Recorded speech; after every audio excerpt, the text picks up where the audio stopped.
বিফা awards প্রত্যেক বছরই যেভাবে হয়ে আসছে সেভাবে এই বছরের মধ্যে আমি নমিনেটেড আছি। তো আমার কাছে বেশ এক্সাইটেড। এর আগে যখন দেখতাম যে অনেকেই এটাতে নমিনেশন পাইতো আর কি, সেটা আর কি আমি দেখতাম, টিভিতে দেখতাম, সোশ্যাল মিডিয়ার পর্দায় দেখতাম। এইবার সেখানে সেই স্টেজে একই স্টেজ শেয়ার করতেছি বা একই জায়গায় এসে বসতেছি এবং এইখানে দাঁড়িয়ে সবার সামনে কথা বলতেছি। বেশ আমার কাছে এবার একটা নতুন এক্সপিরিয়েন্স, বেশ ভালো লাগছে।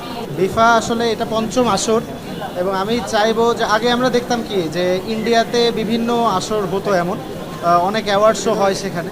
তো বাংলাদেশে এই অ্যাওয়ার্ড শোগুলোর মধ্যে খুব হাতে গোনা কয়েকটা অ্যাওয়ার্ড শো ছিল, যার মধ্যে বিফা তারা কিন্তু একটা নিজেদেরকে নতুন উচ্চতায় নিয়ে যাচ্ছে।